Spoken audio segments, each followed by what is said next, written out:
స్త్రీ ఎన్నో ఏళ్లుగా అసమానత్వానికి గురి అవుతూనే ఉంది. స్త్రీ పురుష సమానత్వం అని ఎన్ని మాట్లాడినప్పటికీ కూడా స్త్రీకి వంటింటి బాధ్యతలు, ఇంటి బాధ్యతలు ఆమెకి ఏదో వారసత్వం లాగా, ఆమె పుట్టగానే వాటి కోసమే పుట్టింది అన్నట్టుగా ఆమెకి చిన్నప్పటి నుంచే ఆ పనుల పట్ల తర్ఫీదిస్తూ ఉంటారు. మహిళగా అలా తర్ఫీదు పొందడం సరైనటువంటి అంశమేనా?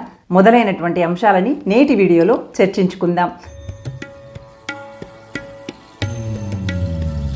Welcome to Keerthi creatives. నేను మీ కీర్తనారెడ్డి. పుట్టింది ఆడపిల్ల అని చెప్పగానే బాధపడేటువంటి రోజులు పోయి కాస్త ఊరటనైతే కలిగిస్తూ ఉన్నాయి. కానీ పూర్తి స్థాయిలో చిరునవ్వులు చిందించేటువంటి రోజులు మాత్రం ఇంకా రాలేదనే చెప్పాలి. వంశీకుడు, వారసత్వం అంటూ అంతర్లీనంగా కనిపిస్తూనే ఉంటుంది. అయితే ఇవన్నీ వింటూ పెరుగుతున్నటువంటి ఆడపిల్ల, అయ్యో మగపిల్లవాడు పుడితే అయిపోయేది అని చెప్పి మాటలు వింటూ పెరిగినటువంటి ఆడపిల్ల నేను తక్కువేమో అనేటువంటి భావనలోకి వెళ్తుంది. ఇలాంటప్పుడు ప్రతి అమ్మాయి ఎవ్వరు చిన్న చూపు చూసినప్పటికీ కూడా నాకు నేనే గొప్ప అనేటువంటి భావనతో కనుక ముందుకు వెళ్ళగలిగితే ఆత్మన్యూనతకి లోనవ్వకుండా ప్రతి రంగంలో, ప్రతి అంశంలో రాణించగలుగుతుంది. నేను కూడా అందరితో సమానమే అనేటువంటి భావనతో ముందుకు వెళ్ళినటువంటి అమ్మాయి ఈ ప్రపంచంలో దేనినైనా జయించగలుగుతుంది. ఆడపిల్ల జీవన విధానం ఎలా ఉంటుంది అనేటువంటి అంశాన్ని ఒక చిన్న అంశంతో మీకు ఉదాహరిస్తాను. భర్త డ్రైవింగ్ సీట్లో కూర్చొని డ్రైవింగ్ చేస్తూ ఉంటే ఉత్సుకతతో చూసినటువంటి భార్య తను కూడా ఉత్సాహంతో నేను డ్రైవింగ్ నేర్చుకున్నా అంటూ భర్తని అడిగిందట. భర్త అనేటువంటి మాట ఏంటంటే, ముందు చపాతీలు సరిగ్గా చేయటం నేర్చుకో, ఆ తర్వాత డ్రైవింగ్ నేర్చుకుందువు కానీ అని చెప్తాడు ఆ భర్త. అంటే ఆమె కేవలం వంట చేయటానికో, ఇంటిని శుభ్రంగా పెట్టడానికో, వంటింటి సామాన్లు సర్దటానికో పుట్టింది అన్నట్టుగా పరోక్షంగా తనకి తెలియజేస్తూ ఉంటాడు. ఆడపిల్ల పుట్టగానే వంటింటి బాధ్యతలు ఏమైనా నెత్తిన పెట్టుకొని పుట్టిందా? అందరి బాధ్యతలు తనే చూసుకుంటాను అనేటువంటి భరోసా ఏమైనా ఇచ్చిందా? వంట తనే చేయాలి, ఇంటి పని తనే చేయాలి, ఇల్లు తనే శుభ్రం చేయాలి అనేటువంటి ఒప్పందం ఏమైనా చేసుకొని వచ్చిందా? ఎందుకు ఇవన్నీ ఆడపిల్ల పనులే? మగపిల్లలు ఎందుకు ఇంటి పనిలో, వంట పనిలో, ఇల్లు శుభ్రంగా ఉంచుకోవటంలో పాలు పంచుకోకూడదు? ఖచ్చితంగా ఇద్దరు సమానంగా ఈ పనులు పంచుకోవాల్సిందే. ఎందుకు అంటే ఒకప్పుడు ఉద్యోగం పురుష లక్షణం అన్నారు. కానీ ఇప్పుడు స్త్రీ ఇంట బయట రెండు వైపులా తమ పనులు నిర్వర్తిస్తున్నారు. ఉద్యోగం చేసినంత మాత్రాన వాళ్ళ ఇంటి బాధ్యతలు ఏమీ పక్కన పెట్టలేదు. ఉద్యోగం చేస్తూనే ఉన్నారు, మళ్ళీ ఇంటికి రాగానే ఇంటి బాధ్యతలు కూడా నిర్వర్తిస్తూనే ఉన్నారు. ఉదయం లేచిన దగ్గర నుంచి పిల్లల్ని చూసుకోవటం, ఇంట్లో ఉన్నటువంటి వృద్ధుల్ని చూసుకోవటం, భర్తకి లంచ్ బాక్సులు కట్టడం, ఇంటి పనిలో, వంట పనిలో, అన్నింటిలో కూడా నేనున్నానంటూ ప్రతి అంశంలో కూడా ఇంటిల్లి పాదికి తన వంతు సహకారాన్ని అందిస్తూ త్యాగమూర్తిగా మారుతుంది మహిళ. తను త్యాగం చేస్తున్నట్టుగా ఎవరు గుర్తించరు. గుర్తించకపోగా అది ఖచ్చితంగా తను చేసి తీరాల్సిందే, తన బాధ్యతే, అది తను మాత్రమే చెయ్యాలి అన్నట్టుగా తన నుదుటినేదో ఇది రాయటానికే పుట్టినట్టుగా నువ్వు చేయకపోతే ఎవరు చేస్తారు, మరి నువ్వే చెయ్యాలి అని చెప్పి అజమాయిషిగా మాట్లాడుతూ ఉంటారు.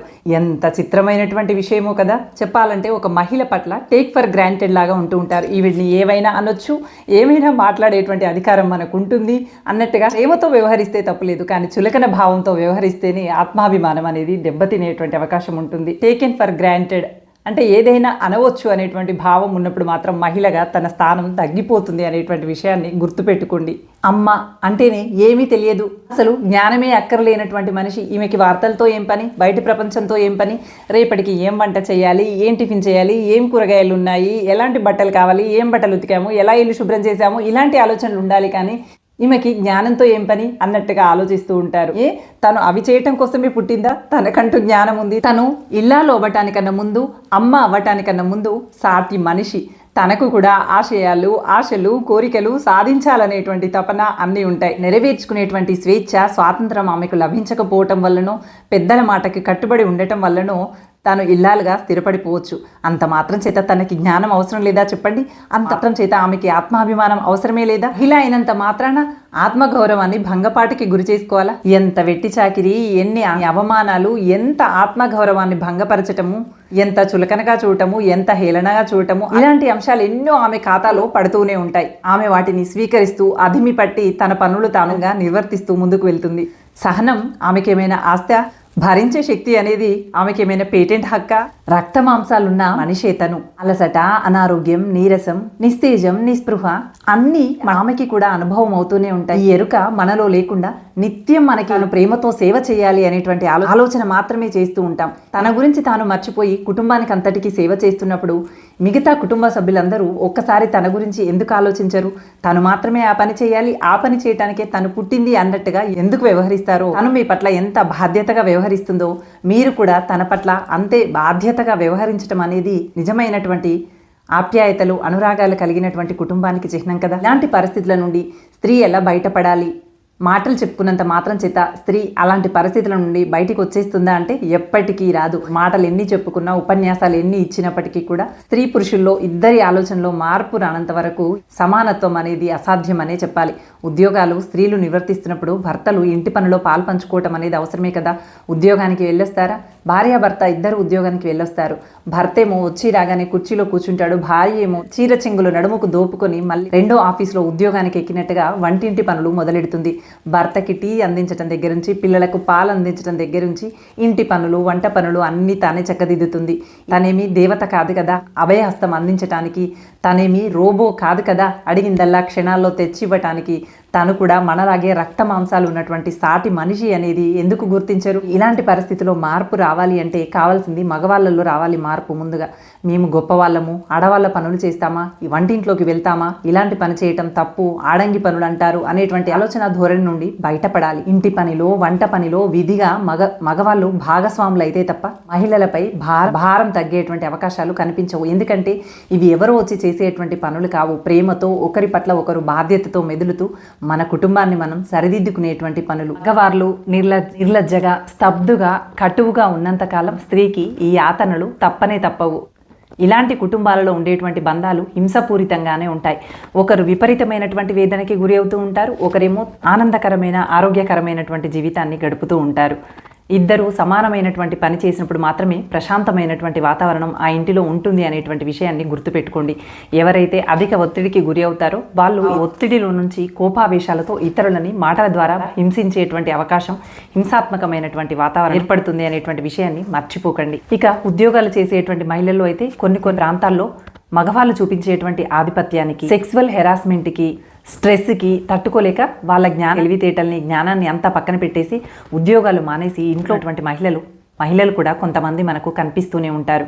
సమాజంలో అందరితో పోల్చినప్పుడు మహిళకి మరికొంత ఎక్కువగా పోరాడేటువంటి గుణం ఉండాలి. అనుకున్నది సాధించాలనేటువంటి పట్టుదల, సమస్య మూలాలని శోధించేటువంటి నేర్పు, పరిష్కారాలని కనిపెట్టగల ఓర్పు ఉండాలి. అప్పుడే మహిళగా నిలదొక్కుకోగలుగుతుంది. ఇక ఆడవాళ్ళ ఆరోగ్యం విషయానికి వచ్చినట్లయితే బంగారం కన్నా ముఖ్యమైనటువంటిది మన ఒంట్లో శక్తి. మనం ఆరోగ్యంగా ఉన్నామా లేమా, మన ఒంట్లో ఐరన్ శాతం ఉందా లేదా, బంగారం వేసుకోవడానికన్నా ముందు మన ఒంట్లో ఐరన్ శాతం ఉందా లేదా. మహిళలకి ఒంటి మీద బంగారం కన్నా ఒంట్లో ఐరనే మిన్నా. Be an iron woman. Iron తక్కువగా ఉన్నప్పుడు మీ శరీరంలో హిమోగ్లోబిన్ పర్సెంటేజ్ కూడా తక్కువగా, రక్తం కూడా చాలా తక్కువగా ఉంటుంది. ఏది ఏమైనప్పటికీ వంటిల్లు అనేది ఆడపిల్ల కోసం పుట్టబడలేదు, ఆడపిల్ల వంటింటి కోసం పుట్టబడలేదు. ఇల్లాలుగా త్యాగం చేస్తూ ఉండటం, అమ్మగా త్యాగం చేస్తూ ఉండటం, కోడలుగా త్యాగం చేస్తూ ఉండటం, వేరే దశలకు వచ్చేటప్పటికి మనమరాళ్ళ కోసం కూడా త్యాగం చేస్తూ ఉండటం, జీవితం అంతటికి త్యాగానికి మరో పేరుగా మారిపోతుంది మహిళ. త్యాగానికి మరో రూపుగా ఉంటానని చెప్పి ఏమైనా వాగ్దానం రాసి ఇచ్చి పుట్టిందా మహిళ? కూడా మనిషి అనేటువంటి విషయాన్ని గుర్తుపెట్టుకొని తన చుట్టూ ఉన్నటువంటి వాళ్ళు తన బాధ్యతల్లో పాలు పంచుకుంటూ, తనకు చేదోడు వాదోడుగా ఉంటూ, ఆమె అవసరాలను ఆమె తీర్చుకుంటూనే స్వేచ్ఛా స్వాతంత్రాలతో బి అన్ ఐరన్ ఉమెన్గా, అంటే ఆరోగ్యంగా ఉండేటువంటి మహిళగా, తాను కూడా తెలివి కలిగినటువంటి మహిళగా నిరూపించుకునేటువంటి అవకాశాలను అందిస్తూనే తనకు చేయితనిస్తూ, తనగా ఎదిగనిస్తూ సాటి మనిషిగా ఆదరిద్దాం. అంతే తప్ప నీ పని ఇది కాదు, నీకు సంబంధించింది ఇది కాదు, నువ్వు అది చూసుకో, ఆడపిల్ల పట్ల చులకన భావాన్ని చూపించకండి. స్త్రీ పురుష అనే భేదం లేకుండా ప్రజల్లో చేదోడు వాదోడుగా ఒకరికొకరు తోడుగా నిలుస్తూ స్త్రీ పురుషులు సమానత్వం దిశగా అడుగులు వేయాలి. సమాజాన్ని నిర్మించాలి అంటే కుటుంబం నుండే అది మొదలవ్వాలి అనేటువంటి విషయాన్ని గుర్తుపెట్టుకొని రాబోయేటువంటి తరాలలో పరస్పరం అవగాహనతో ఒకరి పట్ల ఒకరు బాధ్యతతో మెదులుతూ బాధ్యత కలిగినటువంటి పౌరులుగా తీర్చిదిద్దుదాం. మహిళగా ఎదగనిస్తూనే తన అవసరాలేంటి, తన బాధ్యతలేంటి, తనకు చేయుత ఎంత అవసరం అనేటువంటి విషయాన్ని గమనిస్తూ తనను తానుగా స్వయం శక్తిగా ఎదగనిచ్చేటువంటి ప్రయత్నం చేద్దాం. Thank you for watching. Bye.